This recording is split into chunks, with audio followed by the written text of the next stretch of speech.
neoconservatism has been distilled to take American power and manpower and money and go abroad and change things. And that's about the only thing I can see that's conservative. Whereas before I had tensions with it about the border because I used to write about closing the border I wrote Mexifornia in 2000 as an article in 2002. And I was really attacked by neoconservatives. In fact, the guy who did Broken Windows, Wilson. Yeah, James Q. Wilson. Yeah, right. James Q. Wilson. He wrote a very devastating, I thought, unfair review of my book in Commentary Magazine, Mexifornia. And he was for basically. And then, I don't know if you remember, I think it was on a National Review cruise. You had Robert Bartley on there once, the Wall Street Journal. Bartley. No. Well, it was another cruise than I was on. But anyway, I was with him, and he was very wonderful, nice person. He had, I think, advanced prostate cancer. Right. And they had me in a panel, and we were supposed to debate illegal immigration. This was maybe 2000, 2001. You play the race card on you? No, he just said that if he had his dream, there would be no borders.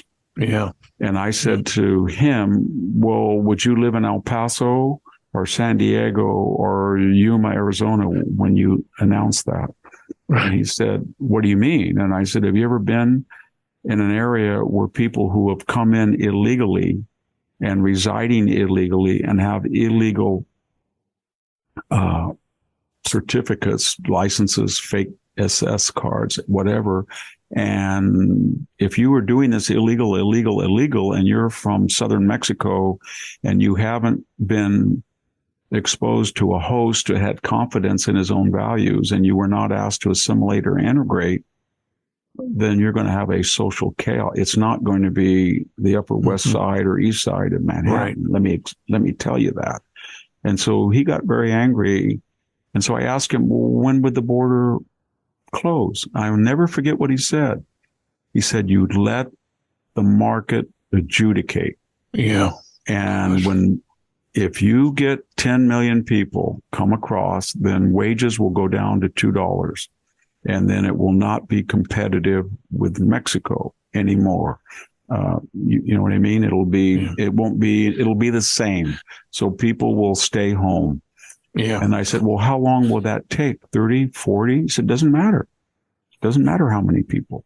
So there was no cultural sensitivity to the enormous amount the taxpayer would have to pay to give parity. Yeah. Or the American worker who would get screwed over in the meanwhile. And it was very funny because when I got to the Hoover Institution in 2003, 2004, a donor, a very nice guy, said, could I have you, if I rent a restaurant and I have you go up, would you sit at the table with me and debate Milton Friedman, you two guys, on immigration? And that, I was only 49. He was like a god, right? Yeah, so I went up there, and it was just stunning that I had just had this debate with Robert Bartley just a few months earlier, and he gave it to me the same. And same thing, let the market adjudicate. And I've had that debate with libertarians maybe 3 or 4 times. Yeah. And I said, you don't really care about the social, cultural ramifications of allowing 20, 30, 40 million people coming in under illegal auspices with no meritocratic basis, no audit, no background, in violation of the law, no English facility, no high school diploma, and no confidence on the part of the host to integrate them melting pot style. You have no idea what that's going to do to this country. That was the argument. Yeah. Victor, going back to National Review, NR had always been very strong against open borders, against illegal immigration. But Peter Brimelow wrote the beginning of his book on immigration as an essay in National Review. And we got into it with the Journal. Bartley was dead by then, but they did play, I mentioned before, playing the race card. But it became pretty sanctimonious on the editorial end of I don't know who it was. There. It was either David Osmond, who was a wonderful guy. He was the Wall Street Journal editor for a while. Then Max Boot was. But one of them allowed me to asked me to write the argument for enforced borders and meritocratic, diverse, limited, legal immigration only. And 200,000 a year or something. And I made that argument, and he said, this is one of the first times we've ever published something like that. So I felt pretty good about it. Now, they televised one of their editorial meetings, and it's gone from the web now, but they had it up, and they were mocking National Review and attacking us as racist. Yeah, you actually using that terminology. No, I know it. As I said earlier, I walked to campus one day, and I got the voice of Aslan, and all of a sudden my picture was on the front page with crosshairs from a telescopic sight, enemy of the people. And according to the left, that's inflammatory and dangerous. And yet nobody cared. And so I went to the Fresno County Library and gave a talk once, and I was stormed. I went to the University of Oregon, and people disrupted, and that was the end of the lecture. So I got that a lot.